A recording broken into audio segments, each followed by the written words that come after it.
Alhamdulillah wa sallallahu wa sallam ala nabiyyina Muhammad wa ala alihi wa sahbihi ajma'in.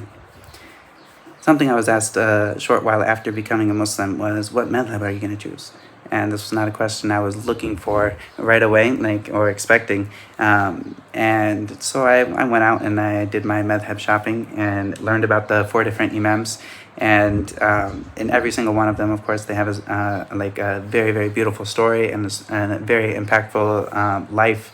And you can see how each one of them poured their heart and their life into studying the deen and studying the religion and coming with their ijtihad and doing their best to come to the proper understanding of the Quran and the Sunnah. And this is something that, of course, we all of the ummah, we applaud this. And this is beautiful. But as a new Muslim, of course, or as any Muslim in general, the regular person, they don't need to necessarily have a madhab. They say, this is my madhab, and I'm a Shafi'i, I'm a Hanbali or Hanafi. This is not something that is required from the average Muslim. And the reason I say this is because, of course, the Sahaba and the Tabi'in, they would go to any of the Sahaba that were the most knowledgeable. All they need to do is go to, if something was unclear for them, they would go to the Sahaba that was most knowledgeable, or the Tabi'in that was the Tabi'i that was most knowledgeable. They would ask him, and he would give them an answer, and they would run with that fatwa, and they could choose from any of one of them, and they never had to stick with I only take from Ibn Mas'ud, I only take from Ibn Abbas, or any of these, radiyallahu anhu. But rather, they would take from any one of them that they chose, and there was no problem with mixing and matching between whoever they wanted to take their fatwa from.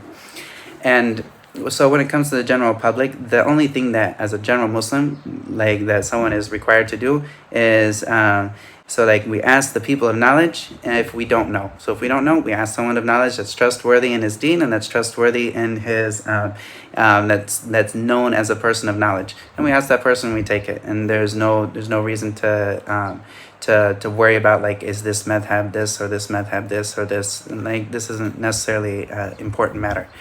But after deciding that I wanted to go down the path of seeking knowledge, I ended up reading a lot of books that were in English, fiqh books that were in English. And of course, there's not a lot of books in English, but the books for a new Muslim and important lessons for every Muslim, and a concise presentation of fiqh.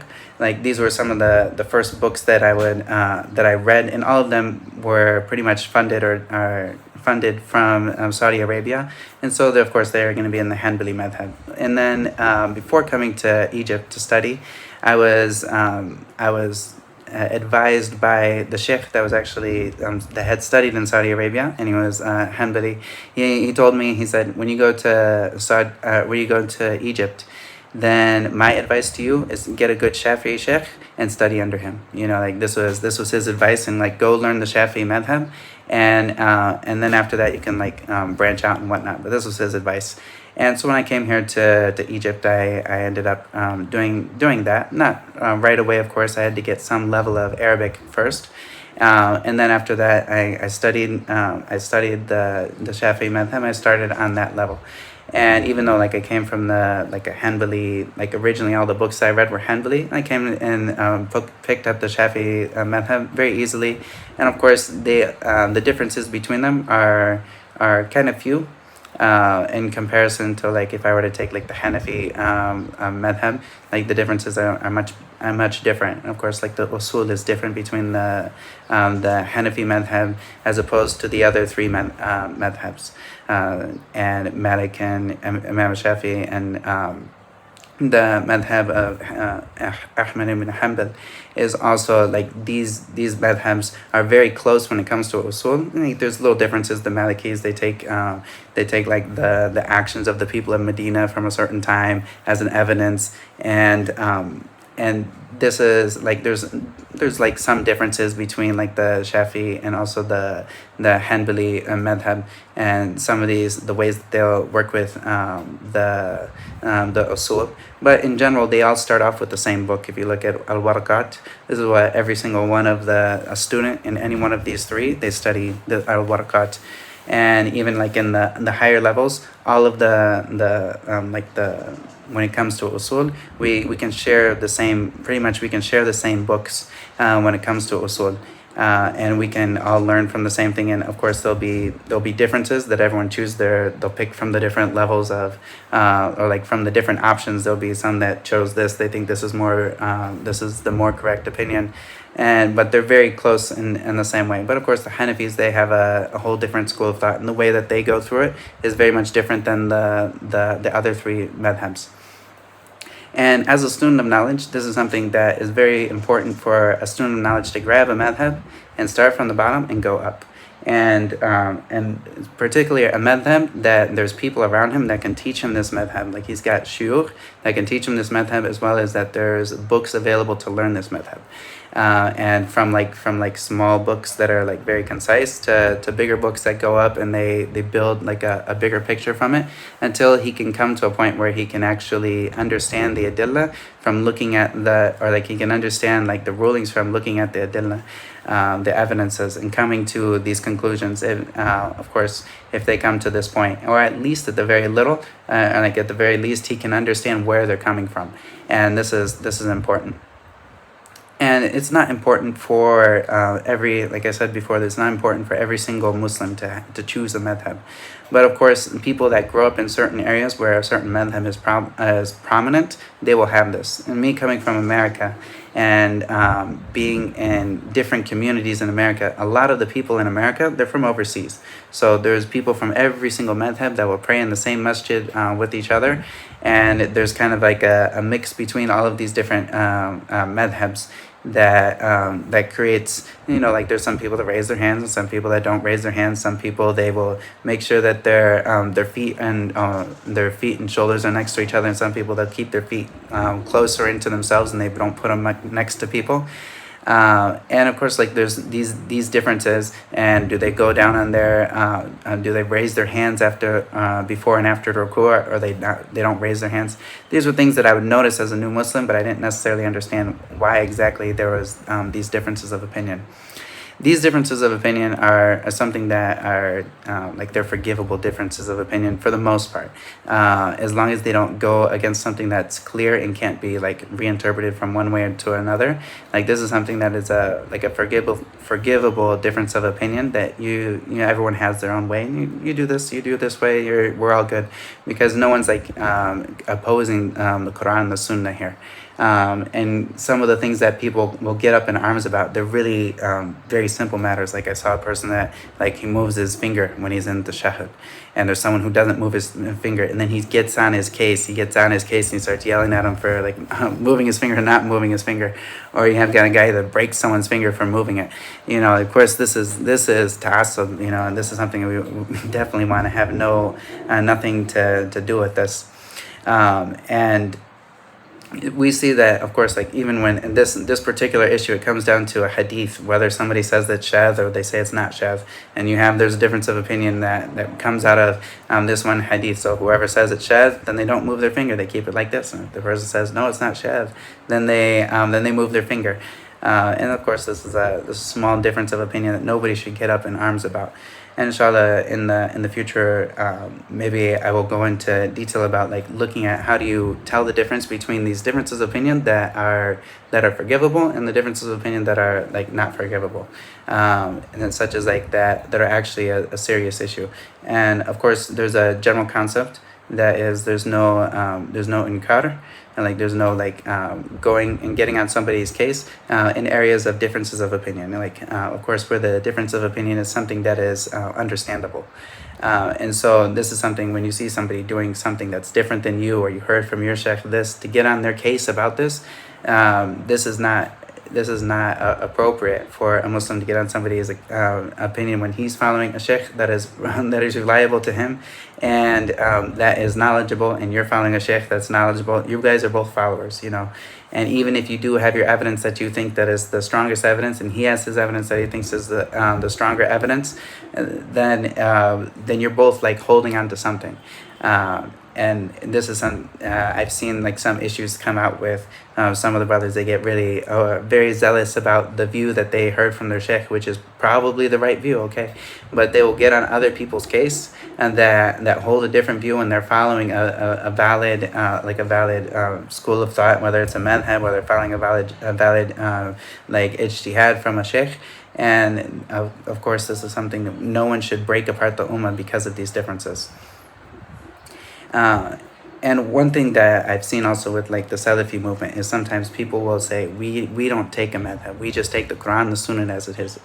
Tell me one of these four, and like they say that as if the people that learn according to a madhab are not following the Quran and the Sunnah.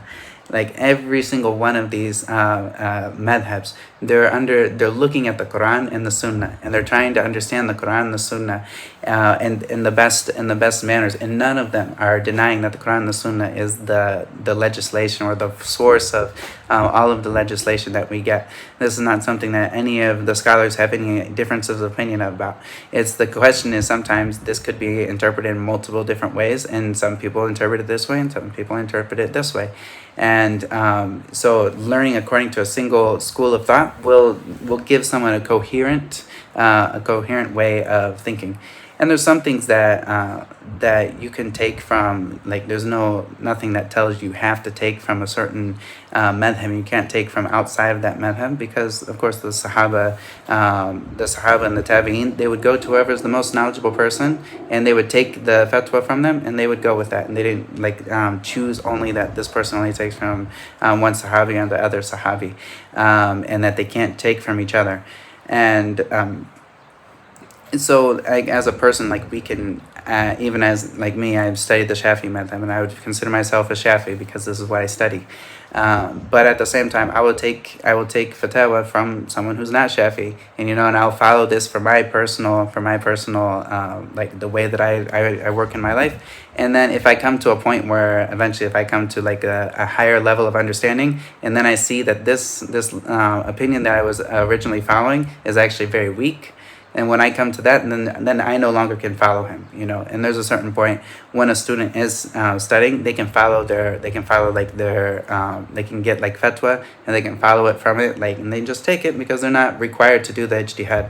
But if they ever come to a level where they see that this is in khilaf, like this is in opposition to the Quran and the Sunnah, or it's it's very weak position, then at that point in time, they can't just follow somebody, even though they know that this is a weak position. They have to actually follow what the evidence points to, and even if they are in a certain madhab and whatnot, and then they see that the Quran and the Sunnah say this, they have to follow this.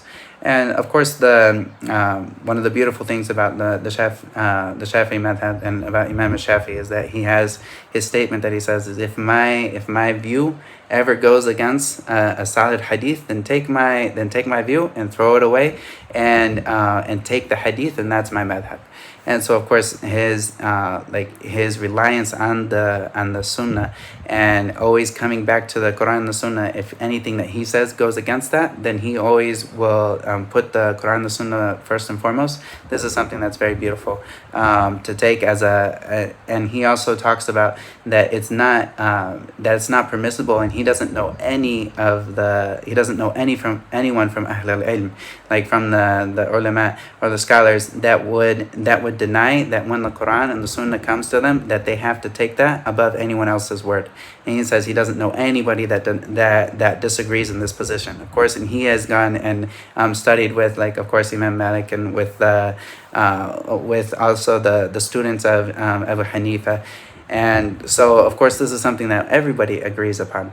So yes, I'm a Shafi'i, and I studied the Shafi'i the Shafi'i Madhab, and yes, I think that the Shafi'i Madhab, like from my humble opinion and as a student, I think it's very cohesive, and it's very it's something that is very good for a student to go and to study the Shafi'i Madhab. Of course, there's books that are small for people to begin with, as well as going up the ladder, and the different scholars that we have that are contributed to the Shafi'i Madhab are numerous. numerous, such as Imam al-Nawawi and his contribution as well as Imam al-Ghazali, and also the like Ibn Hajar as well, and a lot of these other like mountains of knowledge that contributed to the Shafi'i Madhab. And a lot of the greatest muhaddithin are they're from the Shafi'i Madhab as well, which is something that is very beneficial, as you have like al-Bayhaqi and Ibn Khuzaymah and these other Ibn Salah.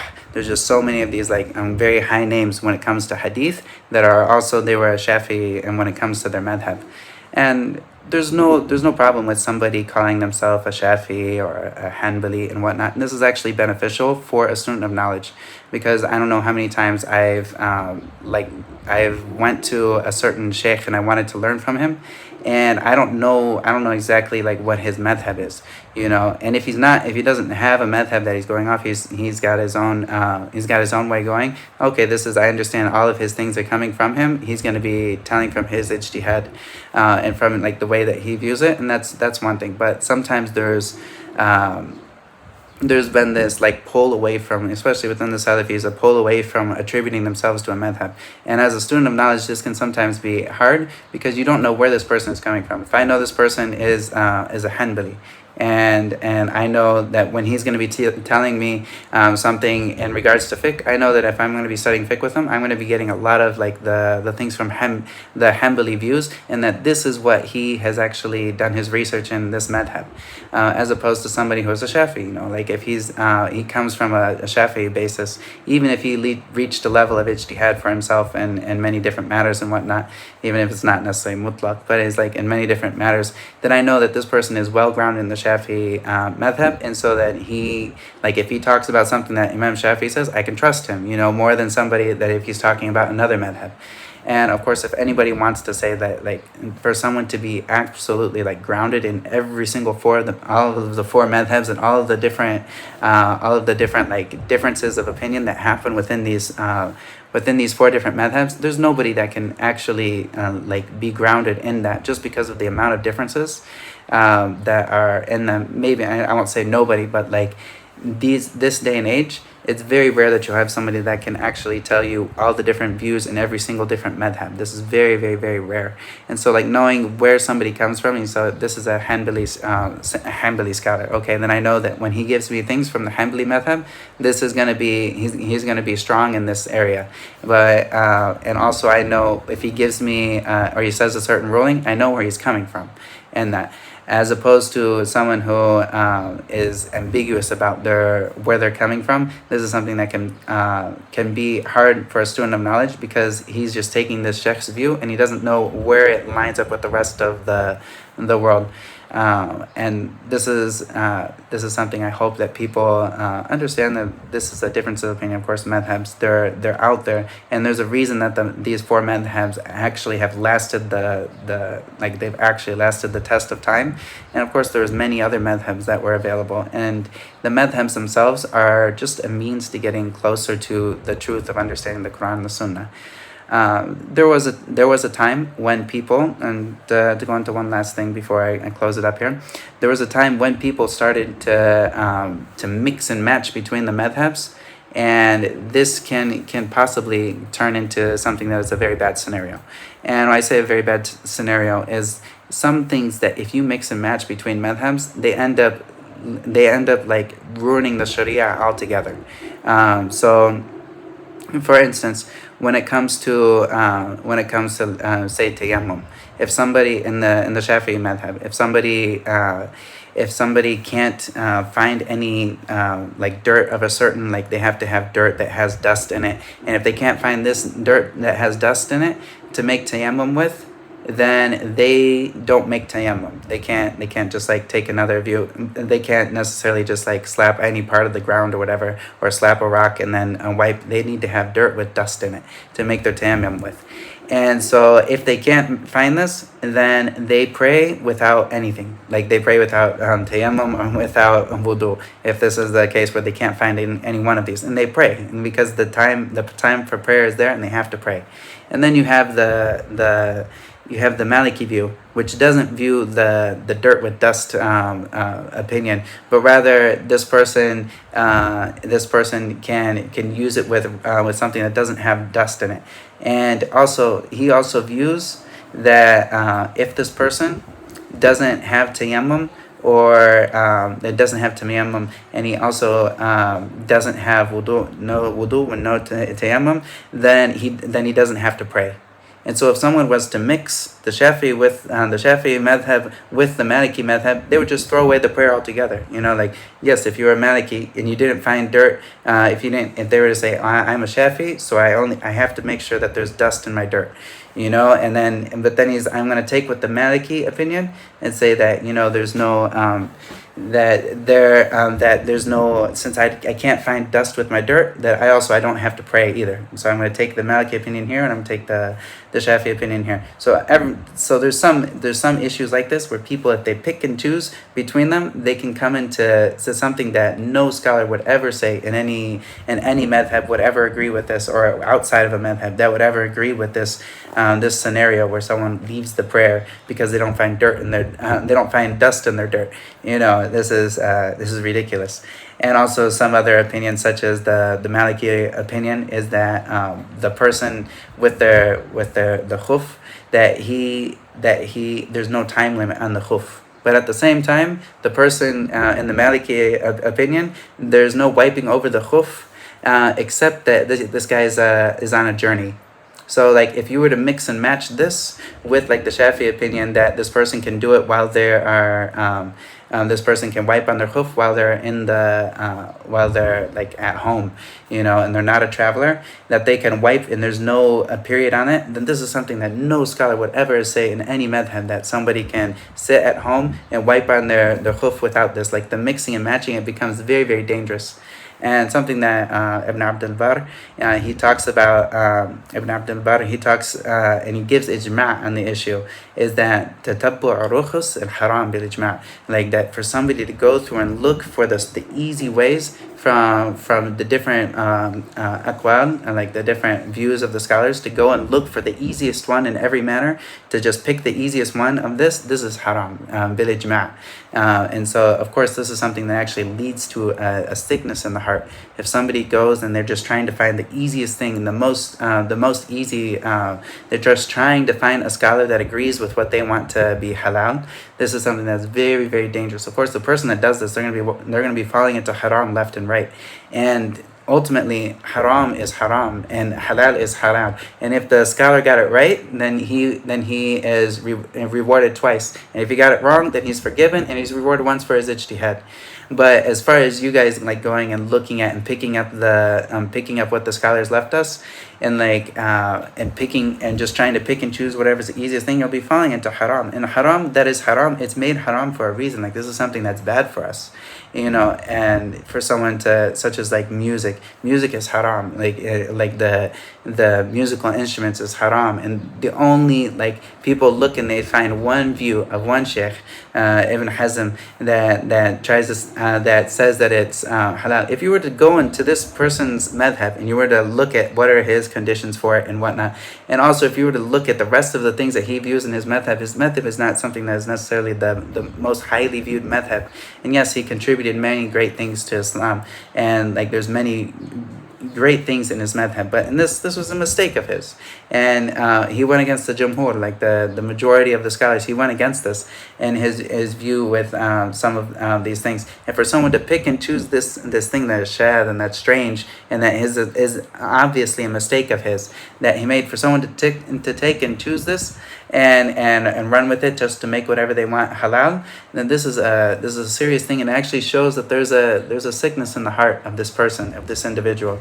And if this person has the fear of Allah and the taqwa of Allah, they won't run around and try to fix and try to fit Islam into their own thing. If someone was to run around try to fit try to follow all of these rukhas, or these like the easiest opinion and everything, you would have like an Islamic nightclub, where people are drinking nabidh and they're listening to music and whatnot, and they got this going on, and there would be all kinds of crazy things if they took all the mistakes of the ulama and put them together.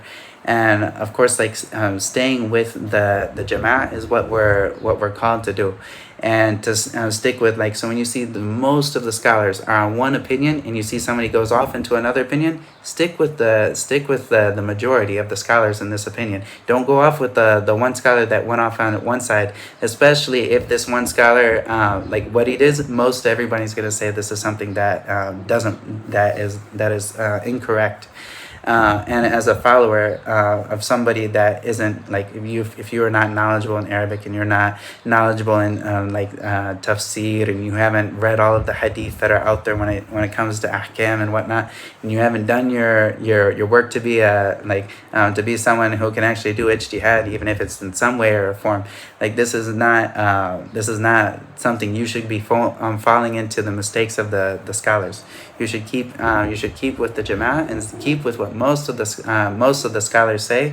And this is the thing that most of the time, the majority of the scholars will, for the most part, they won't fall together into something that is into something that is incorrect. Most of the time, if the scholars are all together, even if there's a group that isn't with them and whatnot, but if the majority is on one thing, then stick with this majority. And this is a norm. And usually, this is something that is a sign that they're on something that's right, if the most of them are on them. But for someone to pick and choose the strange things on the side just to make whatever they want halal, this is very, very dangerous. And it also points to the sickness that comes up in somebody's heart when they don't actually want to submit to Allah, but rather they want Allah's religion to submit to what they want. And this is a serious issue, and we seek Allah's refuge from that. And in conclusion, yes, I'm a Shafi'i, and so like many of the things that I study and the views that I share, they will be from a lot of times they'll be looked at from a Shafi'i opinion. And also, like, you can know that if I'm a Shafi'i, then I'm going to be more familiar with Shafi'i opinions than I'm going to be with Hanafi opinions, as opposed to also with Maliki opinions or like Hanbali. You'll know that I'm more close to the Shafi'i opinion. So if I say something about the Shafi'i opinion, then this comes from a place that's closer to home to me than talking about something else. And Asif Shadid, there's a lot of times people will they'll talk about other madhabs, and I hope that I don't fall into this, but they will talk about other madhabs, and they will talk about the views of other madhabs without knowing what are the differences of that madhab. Sometimes there'll be like some things that people talk about in the Shafi'i madhab. This is what I know, but I will hear people talking about like ma musta'mil, and they'll talk about this, and then they'll go into furur, and this person is a Hanafi, or like he's a Hanbali, and he's talking about ma musta'mil, and he doesn't actually understand the real, like the way that the Shafi'is view this. So if he goes on a rad against the Shafi'is and ma musta'mil, then he will not necessarily understand where they're coming from and the different views that we have inside the madhab himself. He wouldn't necessarily have had the time to look at all of this, and nobody has the time to go look at all the different branches that come into fiqh of different places. So for people to be careful when they're giving, when they're talking about what another madhab madhab views in a certain issue and whatnot. This is something, of course, someone should be careful about that. And also, we shouldn't be up in arms when it comes to choosing one madhab or another, or loving somebody or hating somebody based on their madhab, especially like a madhab fiqhi. When it comes to fiqh, this is not something that anyone should base their love and their hate. All of the love and the hate that we have that goes towards people, like all of this is based on this person's their acceptance and of the Quran and the Sunnah in general. So this person, if they're a Sunni Muslim and they follow the Sunnah and they know the Prophet ﷺ did this and they did this, this is something that increases my love for them. And if somebody is falling into a bid'ah here or this, that, and the other, then if this is something that is clear and it's clearly going against the Prophet ﷺ, okay, then this is a reason for me to dislike this person according to what they've done, in disagreement to the Prophet ﷺ. But when it comes to this person's a Hanafi, so I don't like him as much as I like this person because he's Shafi. No, this is something that is misguidance, because we don't love people based on their madhab. We love people based on their and based on their going back to the Quran and the Sunnah and their love for Allah and His Messenger. And this is is where our love comes from. And so I hope that this is clear. And of course, I hope that you all have benefited from it. And another last word of advice is for the students that do come to Egypt, or they go overseas and they are wanting to study, to be sure that you don't waste your time without, I don't mean waste your time, but don't use all of your time in your studies and neglect fiqh. Because fiqh is one of the main important things that somebody, when they're coming into knowledge, they need to know, how do we worship Allah, and like how do we work with other people. And fiqh is something that is very, very important. So if you're coming over to Egypt and you want to learn Arabic and you want to learn Quran, also pick up a small mutun in one of these, and like the madhab that is like a lot of the scholars will say the madhab of your people. If you don't see that there's a certain madhab that is more apparent to you. So pick up the levels and start working on the different levels of getting knowledge in fiqh, because this is something that's very, very important for somebody. And if somebody goes and they learn something in Arabic, and then they learn tafsir, and they don't even know fiqh, like tafsir stops. Like you can't get into tafsir unless you know fiqh. There's a certain there's only a certain level you can get with Arabic that tafsir will help you with. You have to actually have a knowledge of fiqh to go into that. And so I hope this is beneficial, and anything that I said that is correct, and that is from Allah, and anything that I said that is incorrect, and that is from me and the shaitan, and I seek Allah's refuge from it. Subhanaka Allahumma wa bihamdika ashhadu an la ilaha illa anta astaghfiruka wa atubu ilayk.